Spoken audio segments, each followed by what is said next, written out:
In national news, special counsel prosecutors unleashed words of fury about President Trump's former campaign chair, Paul Manafort. The council released its recommendations for Manafort's punishment before his sentencing next month. Nicole Killian has more on the filing from the White House. Traitor! In a newly unsealed memo, the special counsel's office didn't mince words about former Trump campaign chairman Paul Manafort. Prosecutors stated for over a decade, Manafort repeatedly and brazenly violated the law. They added his criminal actions were bold, some of which were committed under a spotlight due to his work as the campaign chairman and later when he was on bail from this court. While the government didn't take a position on Manafort's sentence, it warned he presents a grave risk of recidivism and noted the sentence in this case must serve both to specifically deter Manafort and generally deter those who would commit a similar series of crimes. The recommendation comes after Manafort pled guilty last fall to 2 counts of conspiracy stemming from lobbying work on behalf of Ukraine. He was also convicted in a separate case of tax and bank fraud. The combined charges carry penalties that could put Manafort away for the rest of his life. It's the latest filing from Robert Mueller, who is nearing completion of his investigation into Russian interference in the 2016 election. There was no collusion, there was no obstruction, there was no anything. A Justice Department official tells CBS News Mueller's report won't be released next week when the president travels to Vietnam for his second summit with North Korean leader Kim Jong-un. But his former lawyer, Michael Cohen, is scheduled to testify before Congress on the same days as the talks. Once the special counsel's report is finished, it will be up to Attorney General William Barr to decide if it should be public. Democrats say it should. The president says he has not talked to Barr about it, but looks forward to seeing the report. Nicole Killian, CBS News, the White House.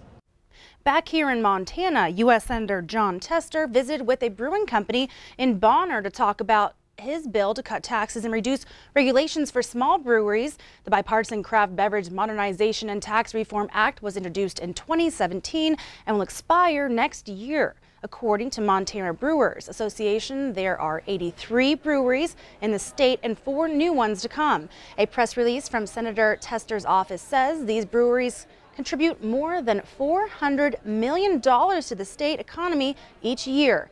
The bill would cut excise taxes in half for small breweries on their first 60,000 barrels and then lower the excise tax by $2 for every barrel produced up to 2 million barrels. Now Tester says he's not expecting much opposition. Well, what it means to me is this micro breweries and micro distilleries have been an incredible success story in Montana, and I think this just helps them succeed and helps them move forward in really bringing communities together and employing people and having fun, and that's what it's about.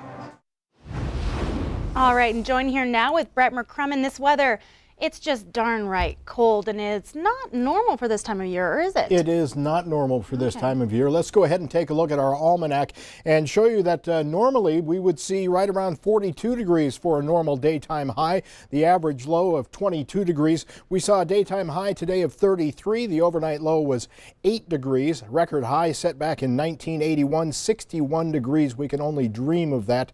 20 below zero, the record low set back in 1965. As far as precipitation goes, none so far today, although we do have snow showers around us. We're looking at just under 1 inch for the month, which is well above our 30-year average, and 1.85 inches for the year so far, still well above that 30-year average. We'll come back, show you where the snow is and how cold the temperatures are going to get in just a few minutes. Zoe? All right, thanks, Brett. Well, firefighters are ready to head to Seattle for the annual Scott Firefighter Stair Climb, and today they raised money for the trip. Uber Brew hosted Pint Night, where the firefighters were selling pint glasses, including 2 beers. Now, the stair climb is on March 10th, and what does it involve exactly? Well, there are 69 flights of stairs, 1,311 steps up, and 788 vertical feet. The proceeds from the climb go to the Leukemia and Lymphoma Society, and firefighters say the climb takes marathon or triathlon type endurance. it's kind of a competitive way that we can stay in shape and raise some money at the same time. 69 flights with all of our gear and on air. The first half is okay, and 2/3 of the way up, it's tough, it's difficult, but it really doesn't matter whether people are doing it really quick or taking their time. It's 2,000 firefighters are out, all hanging out and doing the same cause. Is a pretty cool experience. There is another pint night scheduled next Saturday from 2 p.m. to 8 p.m. at Canyon Creek Brewery.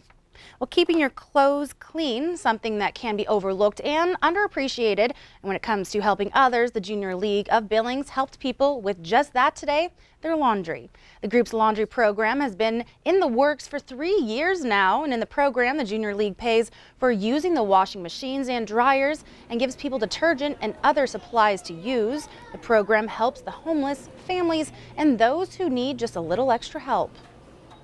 They find a charity, and I think this is great. This is their thing every month. Laundry is an expense that a lot of people don't think about. We think about our house, we think about food, but we have to have clean clothes, clean sheets, clean towels. It's really amazing. I'm so glad that they reached out to us. Doing just a little laundry can really add up, and people are always so thankful. So it's great to know that we are helping people that really need it, and every time we do, they've been super appreciative. So it's wonderful. The Junior League will hold another laundry day at BYO Laundry at 46 Broadwater on March 23rd from 10 to 2 p.m. Today, children had a chance to skate onto the ice for the first time. About 30 kids came to Centennial Ice Arena for Try Hockey for free. USA Hockey helps the Billings Amateur Hockey League with the event to promote the sport. And the coaches showed the kids how to skate and shoot, all while having fun. The best thing about hockey is anyone can do it. You can be girl, boy, 12 years old or 5 years old, you can start at any time. The hardest part is skating. Being able to stand up on skates is pretty hard. Typically you see girls pick it up faster than boys do. Their center of balance is a lot better at younger ages than boys. The Billings Amateur Hockey League will hold its new Try Hockey for free in November. Well, thanks for watching the 10 o'clock news here on Q2. True North, a direction these dogs followed to help save lives in Montana. After the break, find out how the founders of this organization understand the true time and urgency in finding a missing loved one. And later in sports, for the 6th time in 2 years, Central and Hardin's boys square off with an Eastern, a title on the way.